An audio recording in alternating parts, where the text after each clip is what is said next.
Phase Hero episode number 91 starts right now. Happy Wednesday. I'm BD, joined today by Jenna Anderson. Hey, everybody. We got Jamie Durack. Good morning. We got Aaron Perrine. What's going on, BD? I want some soup now. Some soup? Wait, what's the joke that just went Yeah, over? Eric's in the chat talking about soup. I'm glad I'm not the only one who noticed that. I've got my soup. I'm on my lunch break at work, and now I have Phase Hero to enjoy. Oh, spending the lunch break with us. What's good? That's amazing. My dumb, tired brain almost just said, "What's for lunch?" It's soup. Wow, that's where I'm at. I'm excited now. This is the first time in a few weeks you guys have seen me on the live show at home. This is nice. I want to apologize for the delay in getting last week's episode up. I recorded that Wednesday, and then I went straight to the airport, and I forgot to upload it. And as people saw on Twitter/X, I explained that was my fault. I uploaded it earlier this week. But if you don't use Twitter/X, like half of the party here, and I feel like we're all trending in that direction, that's the explanation. It was my fault. And also, First Friday fan mail, going to push that back just until after Peacemaker. That was an oversight by me to launch that right before Peacemaker, not thinking about doing these Peacemaker episodes. But also, the Peacemaker episodes literally were an idea that happened 5 days before Peacemaker started.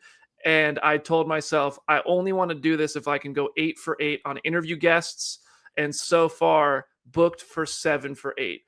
So thank you to everybody who's been listening and watching and everything with those Peacemaker, the Morning After Pod, Face Heroes Peacemaker podcast, where you can also hear Jenna and I beforehand on audio only. And then every Wednesday, we will have all 4 of us with Jamie and Aaron chiming in, talking about Peacemaker at the end of the show. And of course, you can go to facehero.com to buy some Face Hero merch. I'm also going to say this here. This is the first time I'm saying this anywhere. I'm hosting 2 panels at New York Comic Con, which I'm hugely, hugely excited about. You could probably guess one of them. I'm not going to say it, but you might be able to. I want to see Phase Hero merch in the crowd. That's it. That's all I'm saying on that. So that's exciting. Today's show, a lot going on today's show. Instead of me giving a rundown, can we all say one thing we're excited to talk about today? Jenna, which topic are you most hyped for? All of it. Like, obviously the DC stuff, the Wake Up Dead Man trailer, I'm very excited to talk to more than just myself about. There's a lot on today's show. Jamie, you got a topic? I think I know Jamie's. The Emmy wins. There were two possible options for Jamie between the Wake Up Dead Man trailer and the Emmy wins, but that was the expected choice. Aaron, what are you hyped for? I'm hyped for a Muscle Watch 2025. We're just gonna keep doing this. This is what it's gonna be, guys. This is where we are.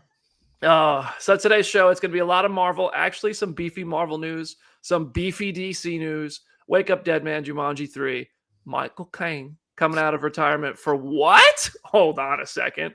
And then we have to talk about that Peacemaker theory, but spoilers for Peacemaker will be at the end for those who haven't watched it yet. Also, if you're listening live, I'm interviewing David S. Goyer after this, as soon as we wrap up, basically. It's centered around Foundation, but we have time to talk about anything. So if you have any Blade, Dark Knight, Man of Steel questions, that dude's done everything. Drop it in the chat, and I'll even give you credit for it.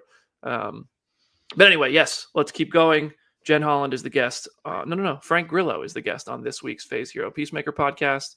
I just spoiled next week's, but that's neither here nor there. Let's jump into some Marvel discussions here. The Russos dropped a Doomsday teaser. The internet has started speculating. I haven't seen people go this crazy over some pixels on the screen in a minute. I'm going to pull up the image here. Jenna, what are your takeaways? You already seem to have thoughts. The internet has turned this into a Rorschach test in a way that I never could have expected. You can count the pixels on this photo, and yet people have still come away being like, there's Punisher's skull, there's Magneto's helmet, there's all of this stuff. And it's like, it is literally just chicken scratch on a blackboard. There is no way this is not Reed Richards' blackboard and he's just writing out some multiversal stuff that is going on, or whatever is going on in the main universe now that he's getting that culture shock as well. But it is so funny. Like, the hashtag is Doomsday is coming, but it's so funny seeing what people have taken this image and just completely ran with. Oh boy, the fun begins. Now this takes me back to when they were doing Civil War and Infinity War and Endgame. They would do this all the time. They would drop these cryptic, weird little teases. And like one of them turned out to be like a hyper zoomed in image of the tanks that the Winter Soldier program soldiers were stored in that bunker that we saw Baron Zemo lead Iron Man and Captain America to in Civil War. Now, I think the obvious takeaway here is that this is indeed a chalkboard, because like right here is very clearly parentheses in an equation. I don't know. I also see like Arabic script. If it could be anything.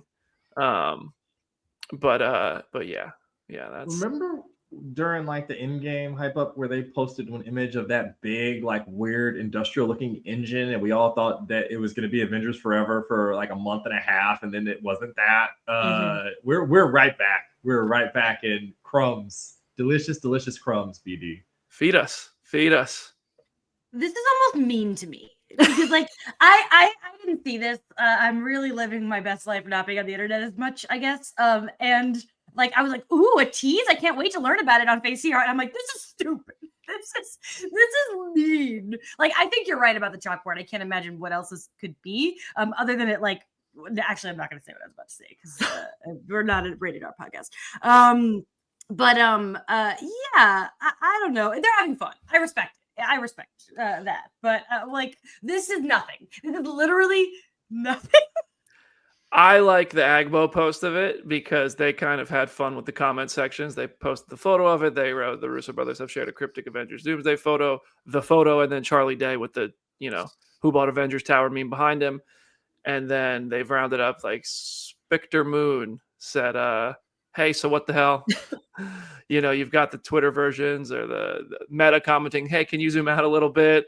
Classic teaser. Fit that. Oh, look, Dave's out here. Dave is featured. Fit that CEO Jarvis enhanced image. That's a clever comment. Hello, CJ is terrible these days. Sadly, this is unreadable. Please re-upload. Like, it's good stuff. It's the formula for the Krabby Patty. Everybody has a theory right now.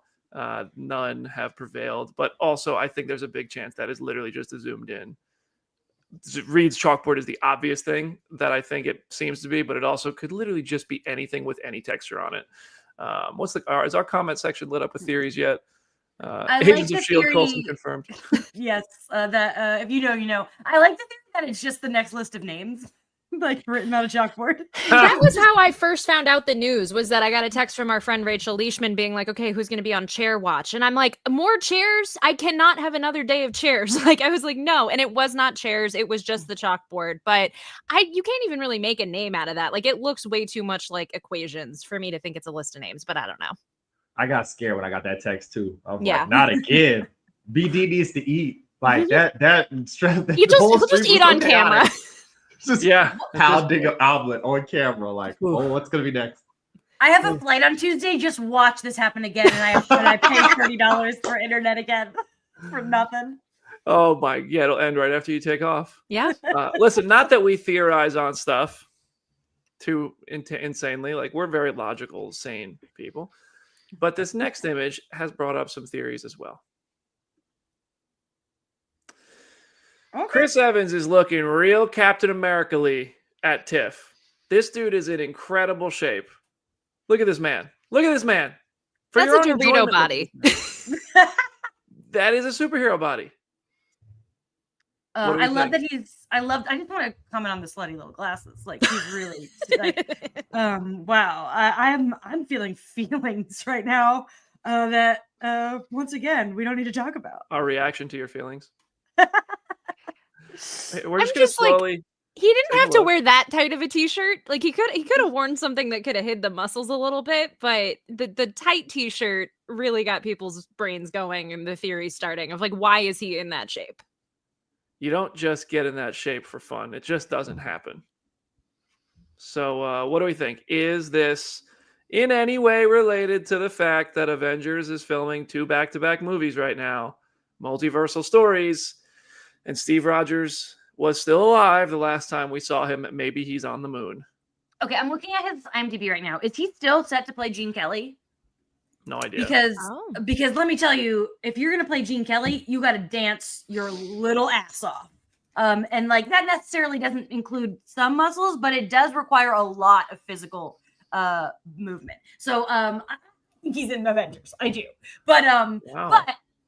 but like we're also gonna see that man dance. So Also, Sacrifice, it has a little like, action adventure lilt to it. So he's got a good cover story, if nothing else. The agent was smart. They're like, we have plausible deniability between the cardio of being Gene Kelly and this action adventure thing. I don't know what you guys are talking about. I have no idea why we've invented a new size at Lululemon. I don't know what you're referring to.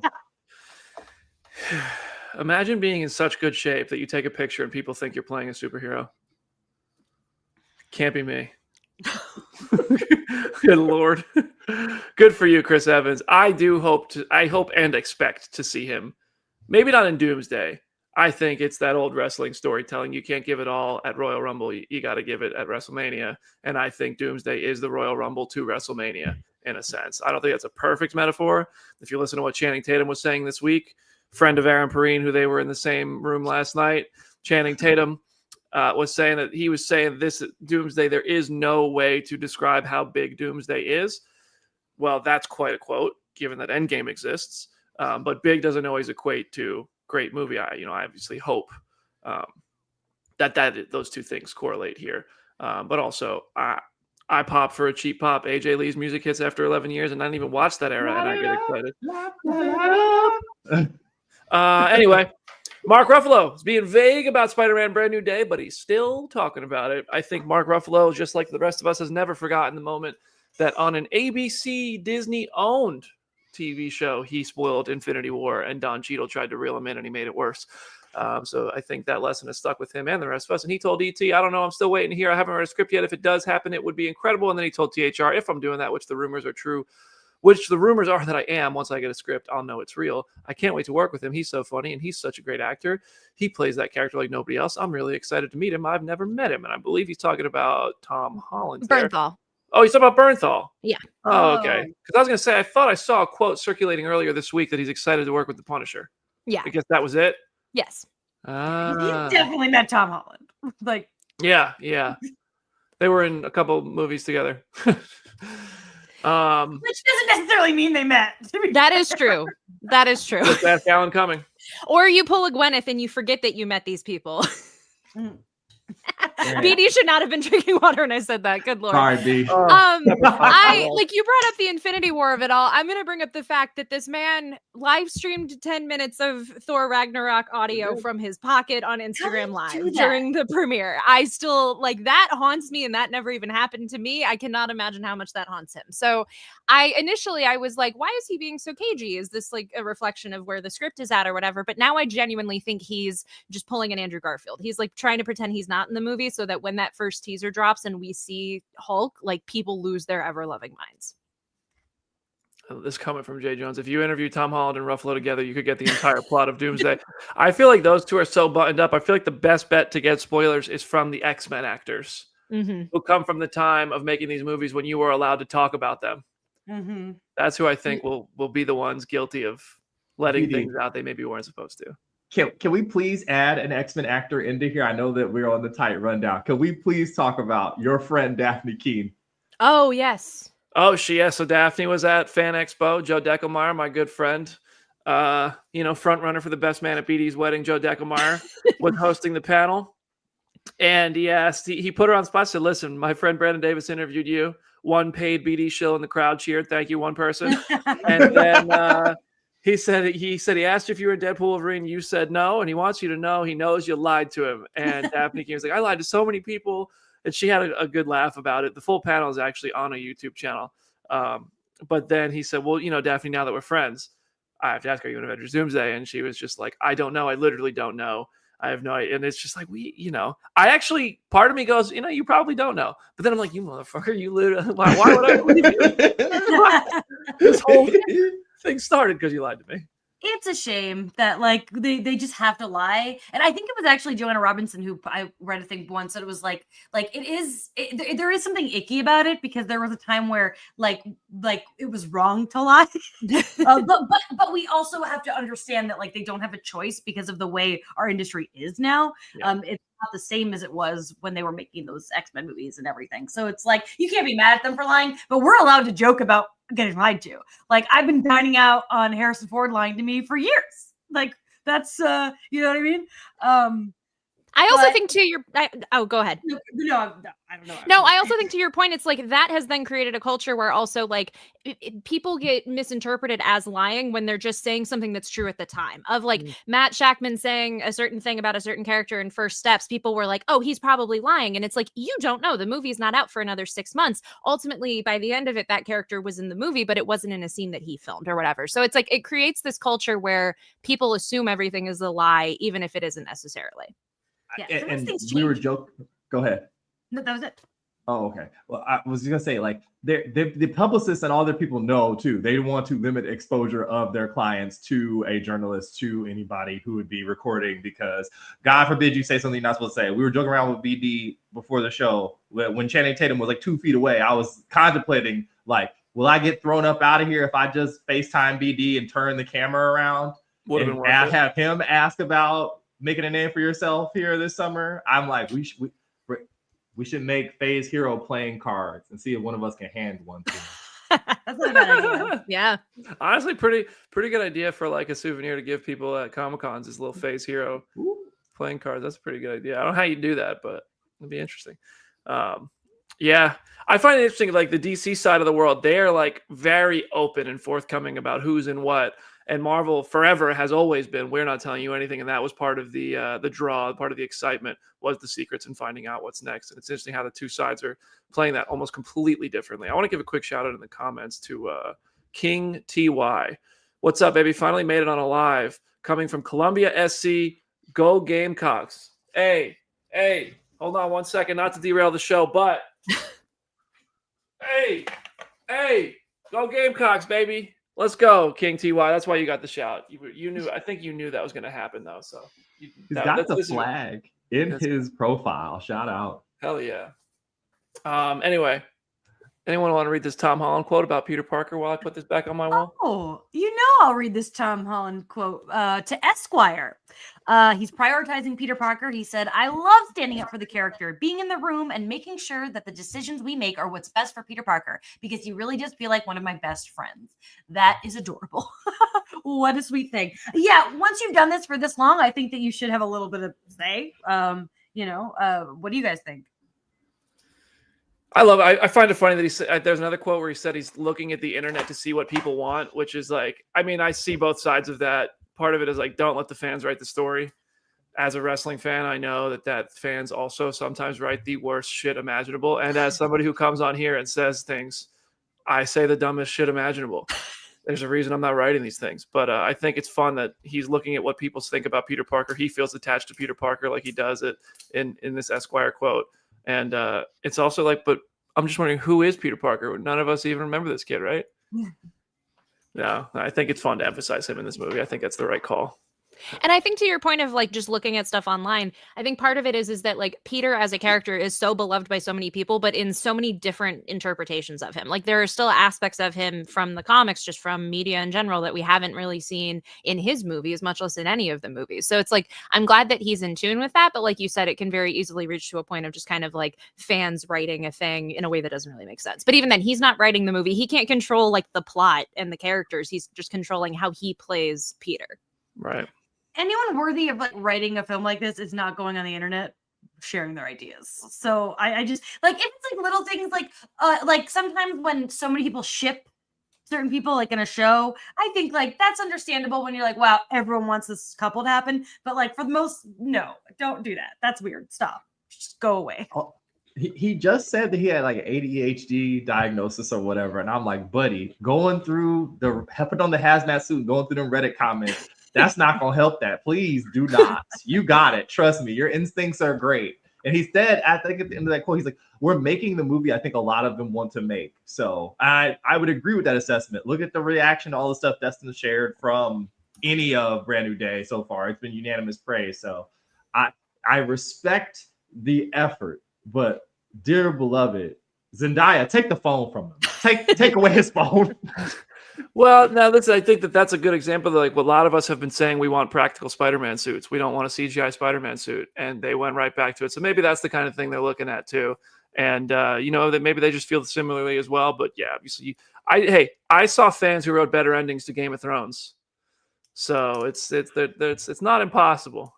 One of them chimps from Superman could have did that. Damn. Tyler, thank you so much for the $4.99. Been watching since WandaVision days. So cool to see the journey and growth y'all have experienced, not only as a team, but individually as well. Let's go team. Let's go individuals. W Tyler in the chat, everybody. Thank you, Tyler. That's really nice of you to say. Anything else on the Marvel front we want to touch on before jumping over to DC? I don't think so. All right. Exactly 20 minutes in, and here we go. For audio listeners, people who have been with the countdown, there's an extra 2. Man of Tomorrow starts filming in April. So James Gunn went on the Howard Stern show this morning, actually, and he talked about a few things. I haven't had a chance to listen to it, mostly because I don't know where to listen to the Howard Stern show. It's kind of behind a paywall. You have to like have Sirius XM in your car or like download certain apps or whatever. Because trust me, I looked into it this morning, and yeah, that's mostly the roads that I got let down.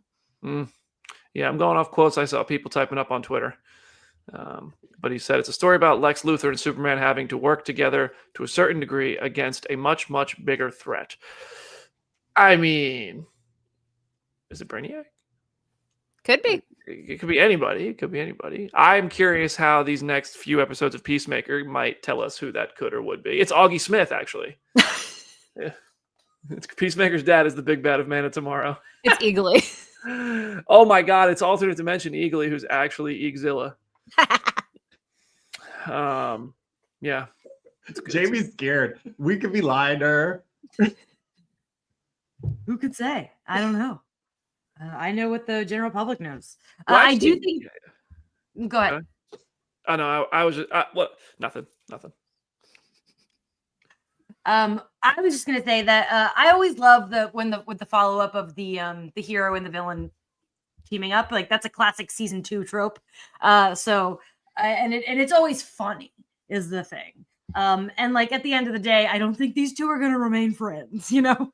So I think it'll be fun. You know what else will be fun? When later today the Fortnite shop updates and Peacemaker is finally. I like that you're assuming it's later today. It could be tomorrow. We have no idea. I need it. I know. I will never spend V-Bucks faster than buying this Peacemaker skin in Fortnite. I need the listeners to know I sent BD this news this morning, and immediately within like 30 seconds, he's like, I'm trying to buy it right now. Like we were locked in, ready to go. I also logged into Fortnite. It's not in the item shop yet, but I will be buying this as soon as humanly possible. Oh, I can't wait for this. I do wish they had both of the dances because they just have the season 2 dance and then like another piece related emote. Like it would be fun if we had both of the dances. It sounds like. Oh yeah. Oh, gotta turn that audio Yeah. off. before we get taken down. Yeah, I can't wait for Peacemaker in Fortnite. I've been waiting. I used to pray for times like these. That's gonna be really fun. Who all do we know is in Man of Tomorrow so far? David Corn Sweat, Nicholas Hoult, Aaron Pierre teased it in a comment on Instagram. But we don't know that for sure. We Isabella Merced did the same thing. Yeah, the Hawk James said Girl. on Threads that Lois has a major role in the movie. Rachel So Brosnahan, boom. yeah. Okay, everyone else is kind of a question mark right now, right? hmm We would assume maybe Millie Alcock's there. We would think maybe John Cena's there. If he survives season 2 of Peacemaker, who knows? But he's got a few more episodes to get through. I can tell you Frank Grillo is going to be there. So Rick, we'll see how all this goes. All right, that is Man of Tomorrow. There's nothing else on the Man of Tomorrow front, right? I mean, No. he basically was saying it's as much of a Lex Luthor movie as it is a Superman movie. Yeah. So that's exciting. There is one movie getting rewritten. Yeah, so Scott Neustadter and Michael H. Weber, who have worked on 500 Days of Summer and The Disaster Artist and Daisy Jones and the Six, are rewriting the dynamic duo animated movie that has been in the works at DC for a while. If you don't remember, it is a kind of like puppet claymation style animated movie with Dick Grayson and Jason Todd as kind of like latchkey kid best friends, supposedly. My main takeaway from this news, which was reported on by The Wrap at first, is it being rewritten to now be DCU canon? Because James had kind of said that it was up in the air, but he said he would love to be in a world where this weird puppet movie is canon to the larger universe. So I wouldn't be surprised if that's why these guys are being brought in, is to like kind of tailor it to what the plans are for Gotham. But either way, at least we get an update on the movie. You had me at puppets. Like, I'm ready. Sounds great. Watch If this you- video. Well, I was going to say, if you haven't, like, the Swaybox is the name of the animation studio that's working on it. Go like down a rabbit hole and research all of their work because it is insane. Like an entire movie of this is going to look incredible. Did they do Isle of Dogs? No.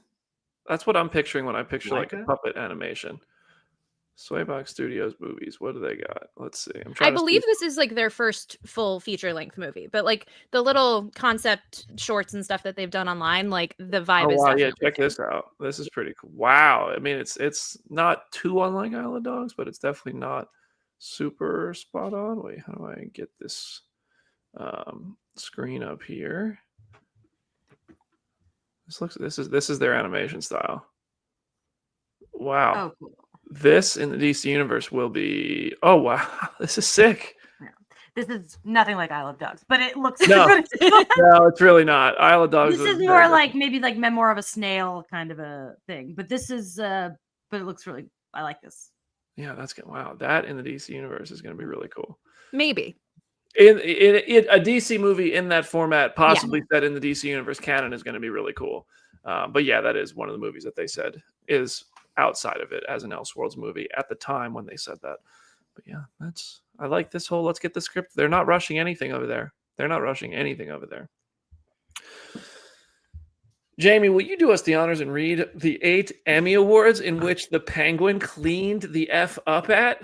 Yes, and let's keep in mind that this is the Creative Arts Emmys, so like the cast still has a chance on Sunday when the regular Emmys air. All right, ready? Penguin, outstanding contemporary hairstyle, outstanding contemporary makeup, outstanding contemporary costumes, outstanding prosthetic makeup, outstanding special visual effects in a single episode, outstanding music composition, outstanding sound mixing, and outstanding sound editing. That's 8 Emmys for the Penguin so far. Let's go. Amazing. Wow. Well, no notes. Love it. So excited. Can't wait for Sunday to see what else they win.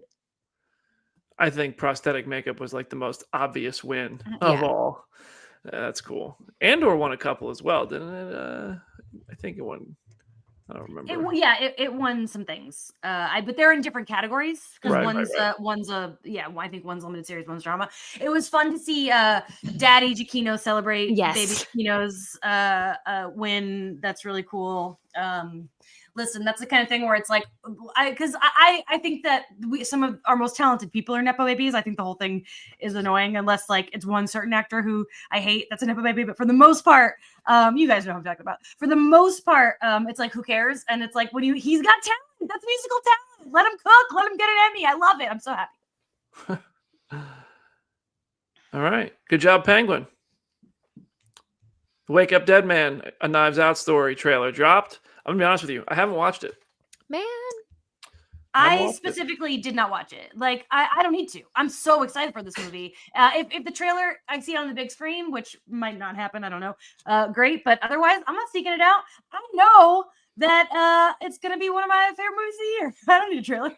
It's interesting that like that is kind of the prevailing emotion because even Chris, my husband, asked me of like, should I watch this or will it spoil something? And I was like, not really. Like it's not going to like give away a twist, especially when you go back and look at like the first two movies and how they were marketed. Like there was still a lot that we didn't know at all. And so I think the teaser's great. Like all it does is it shows you who the murder victim is, which you also could have found out if you scrolled on social media in anything about this movie for more than like 5 seconds. So I think it's great, but there's still so much we don't know. But like the vibe is definitely there and it has me excited. Yeah, I saw who the murder victim is on Twitter.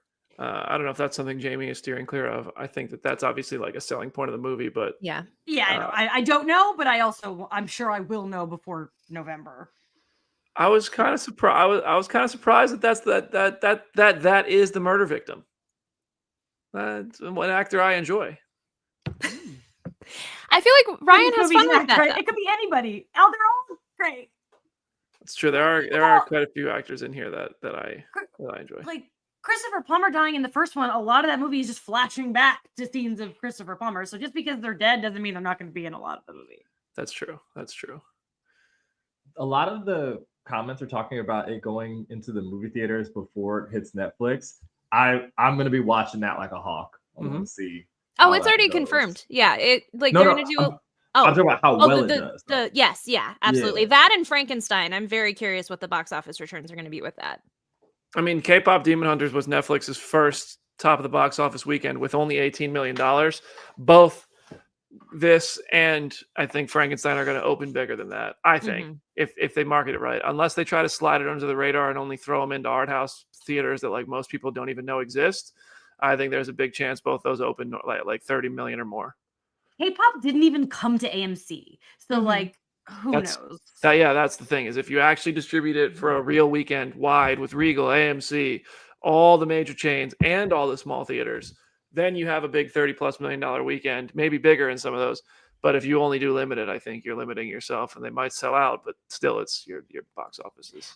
I remember with Glass Onion, it was like limited to an extent. Like I could still go to my local theater and still see it. And it's around Thanksgiving weekend, so I feel like it's good counter programming if people don't want to go see like Zootopia 2 or what like family friendly kind of stuff is in theaters at that time. So I'm hopeful. Like I think it'll make a lot of money. I just hope the people who go there like are on their best behavior because when we went to Glass Onion, these girls were literally on their phones sending notes app like guesses of who the murder victim was to each other at full brightness. And I'm like, go home, go watch it on Netflix. If you're gonna do that, like you're going out of your way a month before it hits Netflix to be doing that, and like you have blankets and like all of this stuff. I'm like, you're basically acting like you're watching it at home. What are you doing? God, people, I'm sorry, we're so doomed. Like as a people, like we are, like we have no respect for each other. It goes beyond just the movie theater thing. But I'm gonna harp on it. Like, just really upsets me. Geekfy in the comments asked, how did K-pop beat Squid Games? I mean, I think K-pop has families, it has kids, it has rewatching. That is getting it to be the most watched thing ever. Squid Games go in theaters? No, I think K-pop is literally the biggest title ever released on Netflix. Oh yeah, I mean, well, and it makes sense like, versus a show because it's quicker to watch. Yeah. But also, I have a lot of adult friends who have seen it a lot because it's great. Yeah. I've seen so many derpy tattoos. It's because like all my feed is like tattoos, and it's I love it. And because K-pop Demon Hunters has bangers, says TJ in the comments. TJ. Yesterday I was at the gym working out. It was back day. I was between sets, I just realized I was just like vibing to Golden, like literally just dancing. And then I was like, holy shit, I'm just in the gym right now, fully like hop step to For the audio listener, Aaron is elated right now. Oh man. Even I had a friend like jokingly text a group chat last night that was like, "Who's everybody in K-pop?" And Tony was like, "I'm a roomie, but Mira's my favorite." Tony is like in on this, which is like that's you hit a new level when that's what's happening. Oh man. Jumanji 3 is happening. I enjoy these Jumanji movies personally. I feel like that's not even a hot take. I feel like there was a climate around these movies before they released that was like, why is this happening? And then they released and they were great, in my opinion.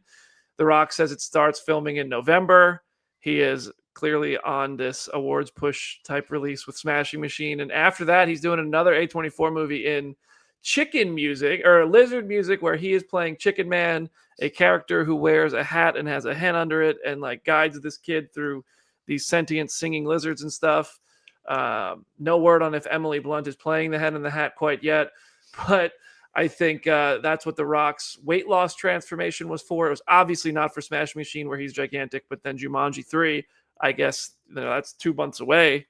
I guess he's not going to be smoldering as gigantically as he has in the previous ones because he's still huge, but he's a little thinner. Can I share some Jamie lore? Jumanji came out in 1995 when I was 5, and that was the year that my parents divorced. And so my dad like didn't know what to do with me when it was his like weekend or whatever. So I saw Jumanji 5 times in theaters as a 5-year-old.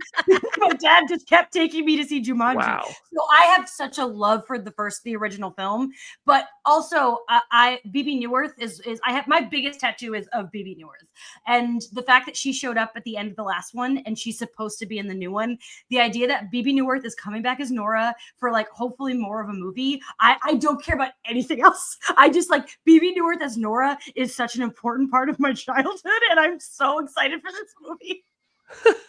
I'm very excited for this movie as well. Not quite nearly as excited as Jamie is, but I love that's a full circle moment right there. Wow, I had no idea. Fun fact. Does anybody else have thoughts on Jumanji? I haven't seen either of the new ones, so I can't fully. The first one's really good. Like it's legitimately like really fun. I remember laughing seeing the trailers. Like the trailers were very funny, so I've just been meaning to get around to them and haven't yet. TJ says Jumanji used to terrify me. When I was a kid, Jumanji scared me too. Same. The idea of rhinos bursting through the wall and stuff and floods and all that. Oh yeah. All right. Here's some actually shocking news. Michael Caine is coming out of retirement. Did you guys see what movie this is for? Yeah, the last Witch Hunter 2. Yeah. But here's the thing. I was talking about this with Tony last night because this was like, what? And I guess him and Vin are like BFFs. They're really good apparently friends. Michael Caine and Vin Diesel are pals. I never saw the last Witch Hunter, but I was looking at IMDb yesterday and I was like, this kind of looks like my shit. This looks like something I would really enjoy. I remember going to theaters to see The Last Witch Hunter in Columbia, South Carolina. Shout out TY in the comments. The movie sucked. The movie was terrible. I felt like it was just Vin Diesel given too much power that most actors probably shouldn't have to make movies like that. Vin is a huge nerd, and I love that. Like, he is genuinely a D&D through and through dungeon master nerd, loves this fantastical stuff. Think that's amazing. Giving him however many millions of dollars to just basically make The Last Witch Hunter is what it felt like. That's like letting me go make a Marvel movie. It's going to be a pile of shit. Like, I'm going to think it's sick and I'm having a blast doing it. But when I release it, people are going to be like, who the hell let him do this? Last Witch Hunter is not good. Now, will I watch The Last Witch Hunter 2 with an open mind? Sure, I will. Jamie, I look forward to the day you watch the first Last Witch Hunter and bring us your thoughts. I will. I'll do it immediately because it sounds like I really love that Hansel and Gretel movie with Jeremy Renner. And this looks like on par with that. So that was quite a time in movies. Yeah. Like that. I just love. Oh, go ahead. Oh, I love Brandon Stealth announcing Nova Tales of Awesomeness on Disney Plus right here on the show. No, it'd be Nova : the main character. That would be. Stop giving away good ideas for free. Don't serious. Brad, you can have that one for free. Brad, I was gonna talk, buddy. I was gonna say I just love Vin's commitment to these like weird franchises of like between this and Riddick, like he's been trying to get another Riddick movie off the ground for like what feels like forever. Following Vin Diesel on Instagram is such a trip, also because it's like we've heard nothing about the next Fast movie, but he just keeps vaguely posting of like to everyone who's supported the family on this journey, we love you, and there's like no new information whatsoever. So the way that his mind works and the way that he's navigating through all of these franchises just delights me to no end. So I'm like, sure, I'll probably check these out at some point. Triple X4, let's go. Yo, Triple X as a kid, I loved that movie. I'm not gonna lie. Anarchy 1999. That's the sort of stuff that you say cigarette's gonna kill you one day. Boom, heat-seeking missile. Oh my god, those Triple X movies are insane. Triple X, when he came back for it, Return of Xander Cage. Woo, that was another movie of all time. We snuck a bottle of wine in there into that movie, but we forgot a wine opener. So I'm like in the movie theater with a pen in my shoe, getting that wine out, and we did it. And my friend Becca and I are just like chugging the whole bottle of wine. And let me tell you, best time. We had an amazing time watching. That's not unlike our experience going to see Craven. That's too unlike it.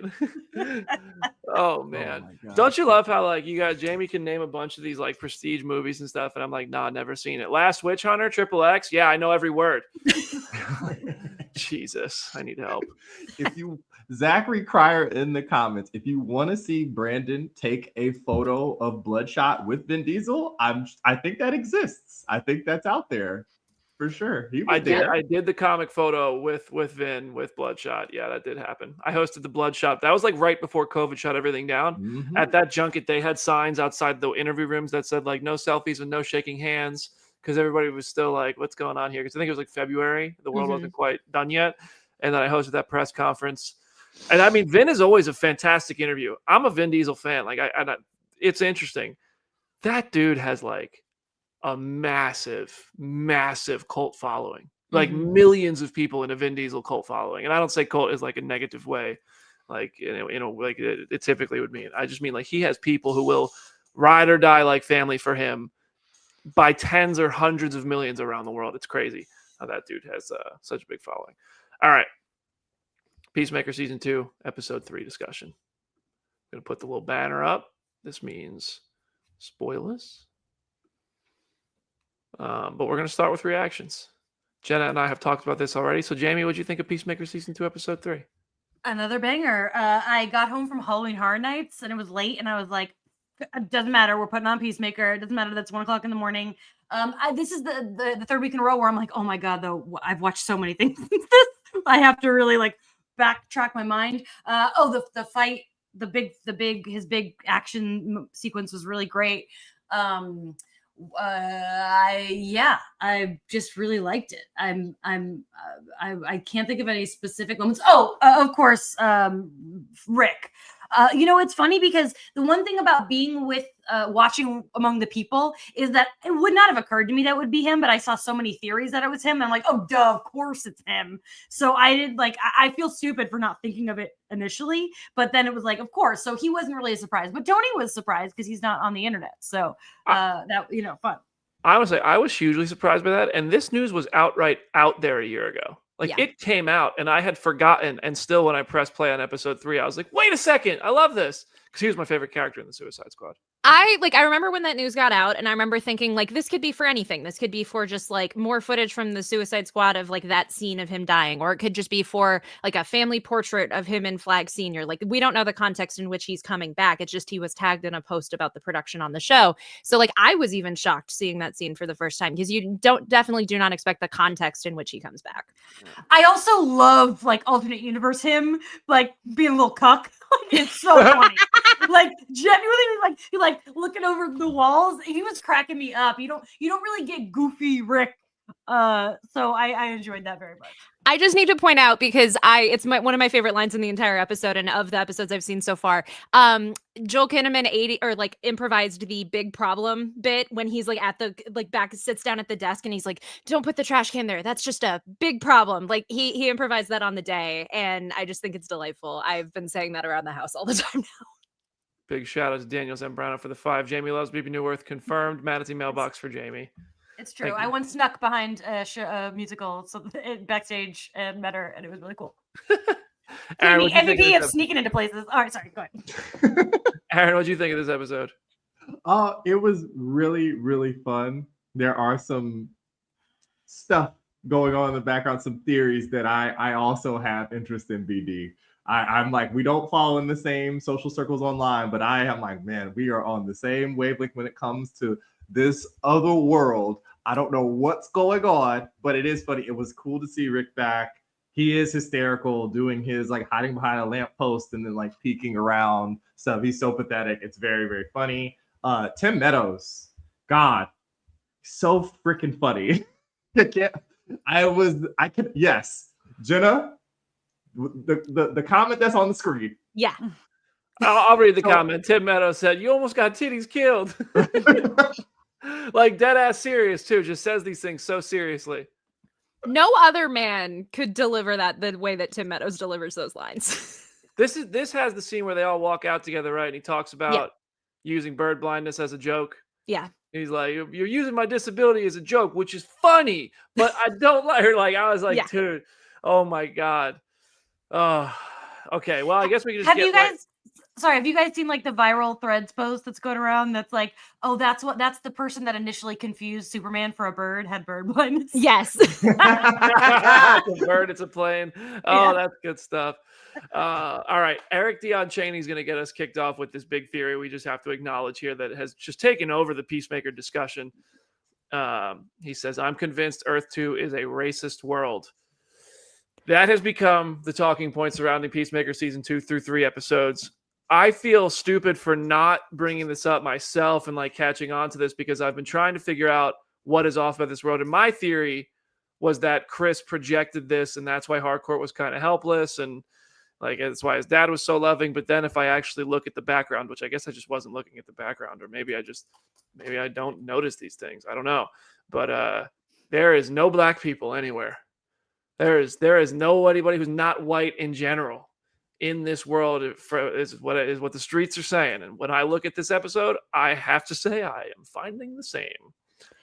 I just want to shout out, I did bring this up when you and I were talking about episode 3, and you were like, okay, cool, dream sequence. I'm just going to keep talking about dream sequences. And like, I probably was like looking at my notes because I genuinely was thinking about our episode, and I was like, are you just letting me say this and not saying it to me?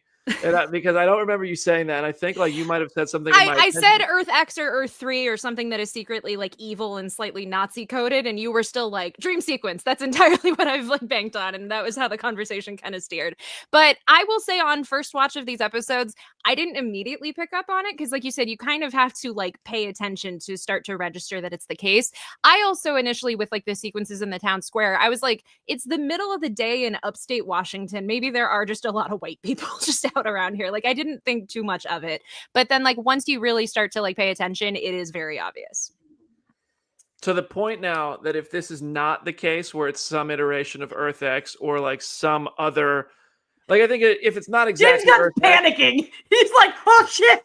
Yeah, like if it's not that, the conversation about this is really awkward. No? Yeah, it makes sense like for a couple reasons. One, like that Augie would be nice. That's why he's so nice now, because his like white supremacy reigned. Also, where's Danielle Brooks? Like, that's my thing. Like, I think my theory is that it's all going to come together because he's going to run into her somehow in like some kind of underground situation and be like, we're not friends. That's what I assume is going to happen. Chris had one angle of it that I didn't even think about, and I haven't brought up in front of a mic yet, but when in episode 2, when we're talking about bird blindness for the first time, Economos makes a point to say like, that's a bald eagle. That's the symbol of America. And he was like, what if that line isn't just like an offhanded joke? What if it's a thing of like, on this other Earth, eagles are not the symbol of America because they had a completely different version of their history. And like, there's no there aren't even like eagles in like a major sort of pop culture context the way that there are on Earth 1. And I'm like, you know what? I'm not ruling that out either. I like Damon Gray's point here that the Sons of Liberty could have actually been good guys. That takes you right back to the Suicide Squad when Peacemaker and Bloodsport accidentally killed all the wrong people, like super awfully in competition with themselves because they didn't take the time to get context of who their enemy was. Peacemaker might have just killed some good guys who were trying to fight for good stuff. And also I said on the show with Jenna that Harcourt is like kind of just watching, which she's usually way more hands-on and capable, but also she's dressed like so conservatively in this, where she doesn't usually dress like so covered up in the main timeline. I think that it does seem like a version of this where it's not really a great one. I need some Aaron truth bombs. The first episode that you actually spend any time there and there was no Danielle, like immediate what's going on here. But I'm willing to let it play out because I don't know and I don't want to assume anything, but I was like, this is mad strange. Like, what's going on? There's no Eagly, there's no Danielle. It's like all of the people who are important. There's no Adrian. Then all the people that are normally important in Chris's life are just not here.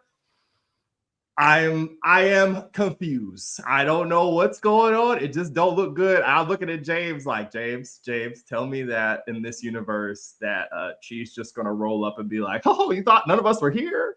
Like, because he wasn't he in season 1? Like, Who? I hope to God, hold on, just to make sure.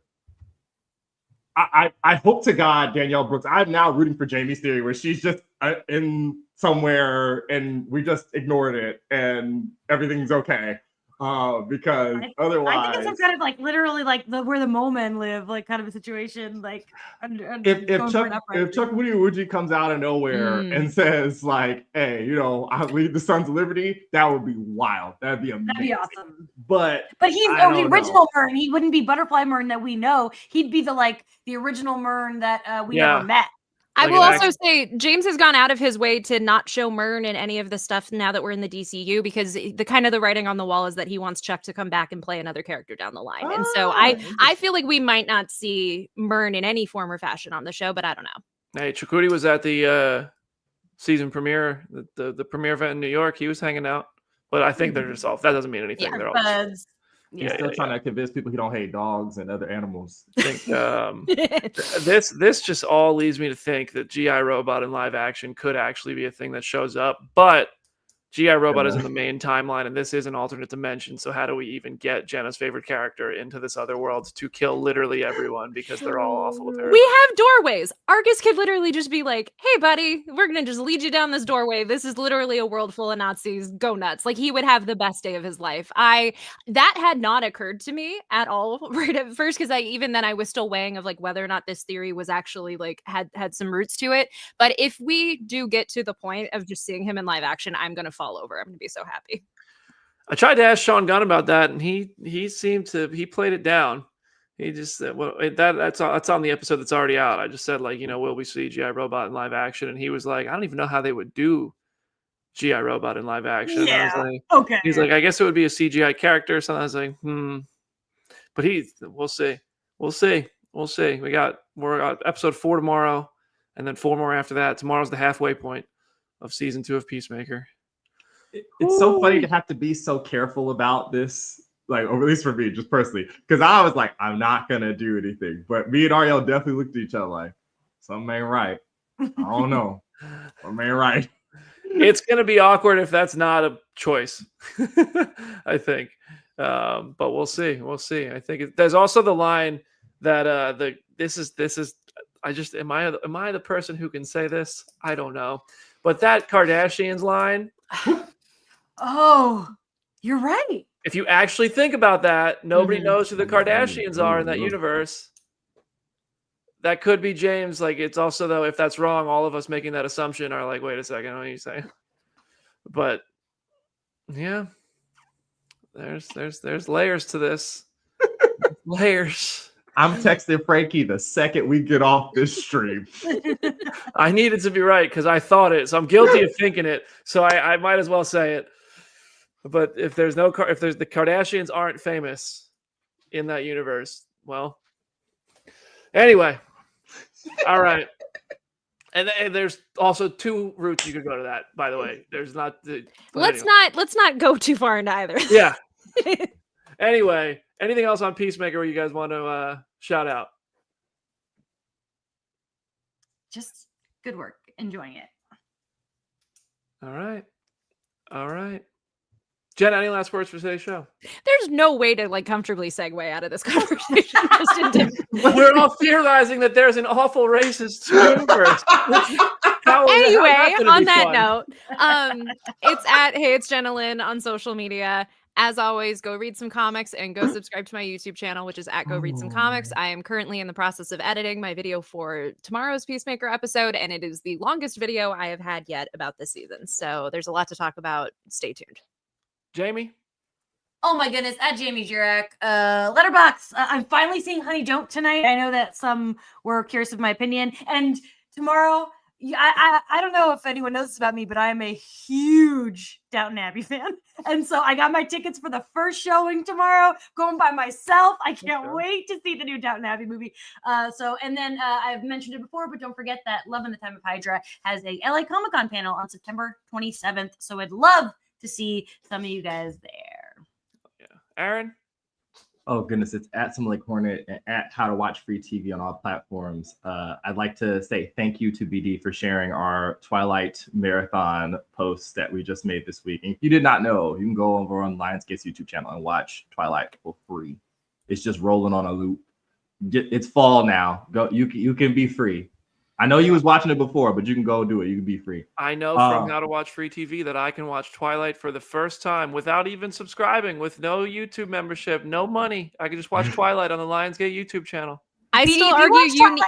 Yeah, you need to see without us. Yes, that's a Well, problem. I'm gonna be pissed. You need to see it If with you watch that without us, I'm gonna lose my mind. Then are you Team Edward or Team Jacob if you have supposedly seen it already? Girl, wait, Brandon? I haven't seen it. There we go. You need to watch it with us. That needs to happen. Okay, wow. I just know the memes. I'm gonna when I see it, like Twilight's the movie I've seen the most in theaters, so I'm just gonna keep building it up. But a part of me doesn't want you to watch it for the first time in theaters because you have to be quiet. And I think that we'll have fun if we all watch it in my living room and play the Twilight drinking game that I invented in 2009. Aren't there like 7? You only have to watch the first one, BD. Seriously. The If first you get hooked, you can watch the rest. But the first one is 5, great. but- Yeah. Okay. No, the first one is a genuine masterpiece of cinema, and it's important to me that you see it eventually. Maybe that's our episode 100. Is this fucking Twilight?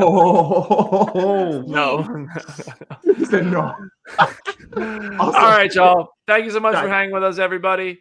Have a lovely weekend. The Frank Grillo interview will be available Friday morning, talking about episode 4 and everything previously in the DC universe. Frank Grillo obviously was also in Superman, so we talk a little bit about that. And if you're listening on audio platforms, you can hear Jenna and I break down the episode, and I will try my best to be more prepared and more present for Jenna's talking points that I apparently just glazed right over this week because I was a little behind on prep. No, I was entirely behind on prep for the episode 3 discussion just because I've been all over the place this week. I have been home all week, which has been gorgeous. So I will actually be prepared and ready to go for that, and actually much more present for when Professor Jenna is teaching me things and therefore teaching you guys things, and I don't cut off the lesson before it begins. Play our show for your dad, play it for your cat, leave a 5-star review, go to facehero.com for merch, and we will see you next week. Bye, everybody.